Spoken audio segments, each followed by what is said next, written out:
Now your calls on whether people earning £100,000 a year should be made to pay even more tax. 0207 862 2222. Labour has sparked rumours of a tax rise on higher earners in next week's budget. They've said that working people won't have anything to worry about. And then someone said, well, does that include people on 100 grand? And yesterday, the Care Minister, Stephen Kinnock, couldn't really give an answer to Kay Burley on Sky News. Have a look at this. We made it absolutely clear that we won't be raising taxes on working people. That means VAT, national insurance, even if you earn more than tax. £100,000? We will not be breaking any of those manifesto commitments. It just would not be appropriate for me to speculate on what the Chancellor's going to put into the budget. I'm not asking about what the Chancellor's put in the budget. I'm asking your opinion. If you earn more than £100,000, are you still a working person? The Chancellor's going to set all of this out on the 30th of October. Look, our manifesto made it absolutely clear that we will not be raising national insurance, income tax or VAT on working people. And that is the pledge that will be delivered. What's the definition of a working person? Let me ask you that then. The Chancellor will make that absolutely clear on the 30th of October. That's Neil Kinnock's son, that is. So he was in a bit of a pickle there, wasn't he? Because I thought it was obvious that working people must include anyone working. But it seems from that, Danny, that if once you hit six figures, you're not a working person anymore. I don't like it. I don't like the way that society treats those people. You're talking about only 4% of the population earn over £100,000 a year. Why do we want to punish those that are successful, those that make big decisions, those that have worked really hard to get themselves into a good position? This is not about the super rich. This comes through PAYE. This is not through dividends. This is not through anything else, capital gains. This is strictly through PAYE that these people have fought very, very hard to get where they get. Are we going to start taxing surgeons? Average surgeon earns between 250 and 600,000. So should we tax them more just because they're very, very good at their job? Or are they not a working person? That seems to. But of course they're a working person. What do you think? Can you see why he couldn't answer that? I think they've got completely tied up with semantics, because what that used to be was like working people meant working class people. Wes Streeting, in his interviews, when he was asked to define what working people were, he said that they were, I think he said, that they're people who get to the end of the month and they have, towards the end of the month, and they have more month than money. Put it that way. But that's a new definition of working, though. I mean, that is. So, but are we not? If someone's on six figures, they're not working in that way. They might have the same issues. I think you'd be hard pressed to get the average person to say that £100,000 was not a more than adequate salary. Oh, for sure. But why tax them even more than that? Because very often people on that sort of salary have very clever accountants and manage to. But you can't if it's PAYE. It's impossible. But it's not necessarily PAYE. But then these people are not earning over 100,000. There's a completely different category, because you're talking about the So we have lots of businesses. So if I bring somebody and say, right, I want you to improve this business, I'm going to give you a salary of over six figures if you increase production, if you increase profitability, and if you employ more people. That's putting something back in. Where's the incentive to make people work harder, to get better, to be successful? I'm not talking about the business owners that don't take a wage, that have companies, that have subsidiaries, that manage those accountants very, very well. We're talking about 2 or 3% of the population, probably between 100 and 160, 70,000, that actually earn that money. Directors, all those other sort of people that have companies, don't pay that. Tax at 40% at the moment. Yep. That's the top tax rate. Yep. Been up and down a bit. Do you think Labour could say, OK, we're putting in a new higher tax rate for people earning over 100,000, for example? I guess they could do that. Would you like that? The thing is, it's not going to affect me, and it's certainly not going to affect me. It seems to me that people have to pay their way. But I just think you're punishing people for being successful. No, you're not. Well, you You're are. not punishing people, because it's only fair. Well, it's not, because inheritance tax kicks in at a higher level. So those people earning that money are probably going to end up paying much more inheritance tax. Inheritance tax only, actually relates to a very small proportion of people. Well, what's 4%? That's a small Well, there you go then. So that's the same 4% of people that you're punishing twice. I never believed this 4% thing. I don't believe it because Well, it is. It's 4%. There's people dying now. You're looking at people. Look, if you look at the 50s and stats, 60s, if you look at the stats, 4% of people earn over 100,000. But there are people who are dying now. So my point being simply that if you're looking at the existing population, those who will be liable is more than 4%, and that's because of property prices in the south of England. Yeah. But leave that to one side.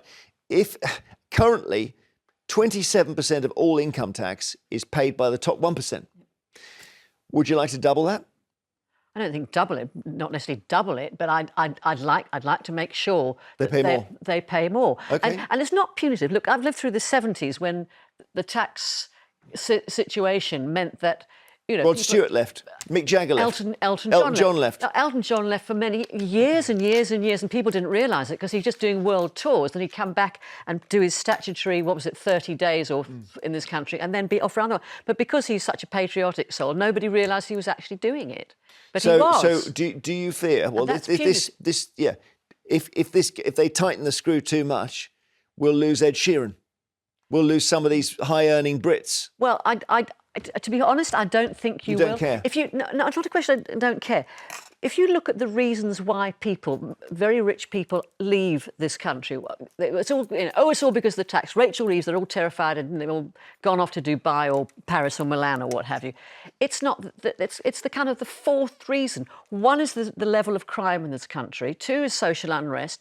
3 is, I think, the weather, and 4 comes tax. No, they've got enough money to... But you're talking about the 70s where, as a kid, I was looking at all those pop magazines and they said, we've interviewed Rod Stewart in France. Yeah. We've interviewed Mick Jagger in Germany. That's why they're recording. And they've gone. You have to be very, very careful to stop punishing success and punishing high achievers. Punishing it. It's not it is. Punishment. No, why would it be a punishment? These people pay more inheritance tax. They pay more stamp duty.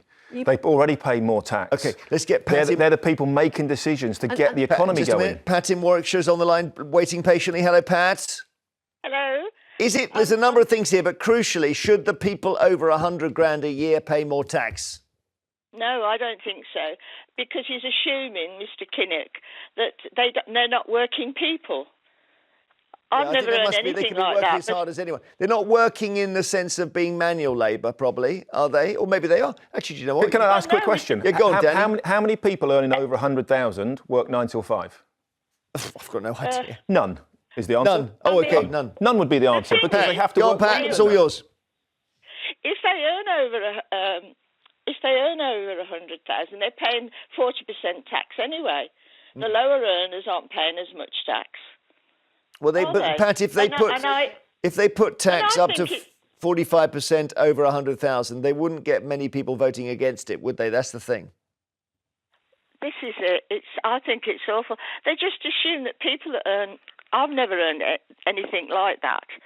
But my granddaughter earns, I think, about that amount.